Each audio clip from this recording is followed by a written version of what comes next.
Step 12 says, having had a spiritual awakening as the result of these steps, we tried to carry this message to alcoholics and addicts and to practice these principles in all our affairs. Step 12 has 3 components. First is having had a spiritual awakening.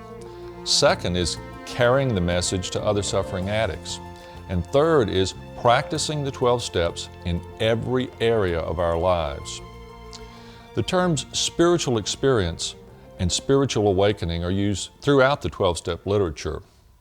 In the chapter entitled The Doctor's Opinion in the AA Big Book, Dr. Silkworth says he believes a spiritual awakening is a psychic change that is sufficient to sustain long-term recovery from your addiction. This change does not occur by yourself. By working this program, you realize that it was through the help of others and through your relationship with God that this change in your actions, feelings, and beliefs has occurred. Your life begins to take on meaning again, and you find you are redeveloping a sense of purpose and usefulness. The founder of the AA program, Bill Wilson, had a rapid conversion experience while detoxing in a hospital. This does occur in some 12-step participants, but it is the exception rather than the rule. Most have a gradual spiritual change. Psychologist William James called this the educational variety because it develops slowly over a period of time. If you've been working the steps, you are undergoing a spiritual change, but you may not recognize it in the early stages. However, others in the 12-step program and in your personal life are already noticing the change. The Big Book says, you will finally realize that you have undergone a profound alteration in your reaction to life, that such a change could hardly have been brought about by yourself alone. What often takes place in a few months could seldom have been accomplished by years of self-discipline. With few exceptions, 12-step program members find that they have an unsuspected inner source, which they presently identify with their own concept of a power greater than themselves. The foundation of the spiritual change begins with your awareness that you are now beginning to align yourself with your higher power. That God awareness is the essence of your spiritual experience. Some call it God consciousness. It doesn't have to be that complicated. If you've made contact with a God of your understanding and you're trying to follow your higher power's guidance, then you have in fact had a spiritual awakening. Your goal now is to continue enlarging your God consciousness. Continuing from the AA Big Book, it says, we find no one needs to have difficulty with the spirituality of the program. Willingness, honesty, and open-mindedness are the essentials of recovery, but these are indispensable. Dr. John F. Stouffer, former chief psychiatrist at Philadelphia General Hospital, said this about AA. The alcoholics we get here at Philadelphia General are mostly those who cannot afford private treatment, and AA is by far the greatest thing we have been able to offer them. Even among those who occasionally land back here again, we observe a profound change in personality. You would hardly recognize them. The second part of Step 12 involves carrying the message of the 12-step program to other suffering addicts. In the preamble, it says, Alcoholics Anonymous is a fellowship of men and women who share their experience, strength, and hope with each other that they may solve their common problem and help others to recover from alcoholism. Our primary purpose is to stay sober and help other alcoholics achieve sobriety.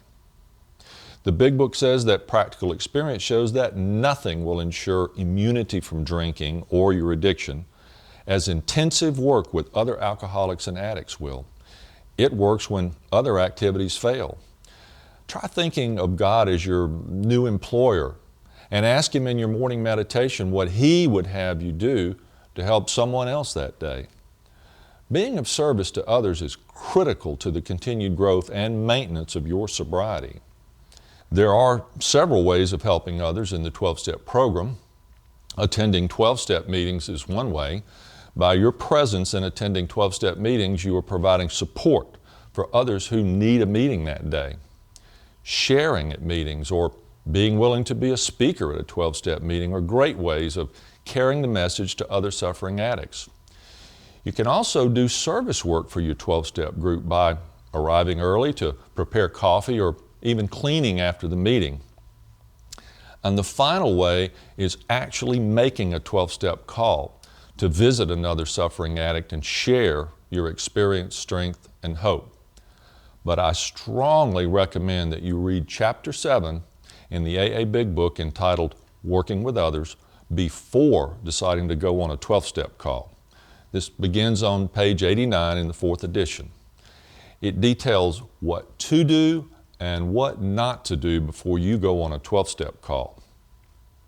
And finally, Step 12 calls on you to practice the principles of the 12-step program in all areas of your life. That means in your marriage, your social life, your work, and in every aspect of your life that you can think of. A prominent group of psychologists and doctors made a study of a large group of problem drinkers. They concluded that most of the alcoholics under investigation were childish, emotionally sensitive, and grandiose. I call this arrested adolescent development syndrome. You avoided dealing with life's problems with alcohol, drugs, or your particular addiction. By doing this, you fail to learn how to deal with life's problems with emotional stability, wisdom, and maturity. And your immaturity manifested itself primarily as self-centeredness.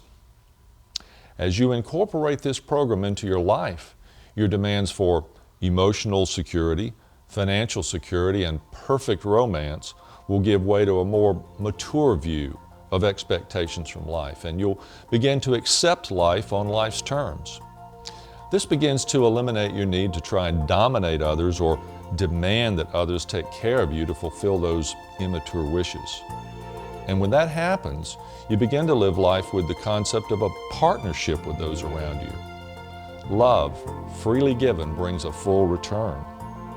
The Dalai Lama puts it this way: if you want others to be happy, practice compassion. If you want to be happy, practice compassion. Compassion and tolerance are not a sign of weakness, but a sign of strength. When you make an honest effort to practice the principles of the 12-step program in every area of your life, you'll find that by God's grace, you'll be able to take your troubles in stride and turn them into demonstrations of faith. By bringing about a change in your outlook toward people, things, and events, all phenomena can become sources of happiness. This is the path to further spiritual development. And by following this path, your chances for a really happy life continue to improve every day. I'd like to leave you with these thoughts from page 25 of the AA Big Book. By practicing all 12 steps, we have been rocketed into a fourth dimension of existence of which we had not even dreamed. The great fact is this, and nothing less, that we have deep and effective spiritual experiences which have revolutionized our whole attitude toward life, toward our fellows, and toward God's universe. The central fact of our lives today is the absolute certainty that our Creator has entered into our hearts and lives in a way which is indeed miraculous. He has commenced to accomplish those things for us which we could never do by ourselves. As Dr. Bob, co-founder of AA, said, the program teaches us to trust God, clean house, and help others. It's that simple.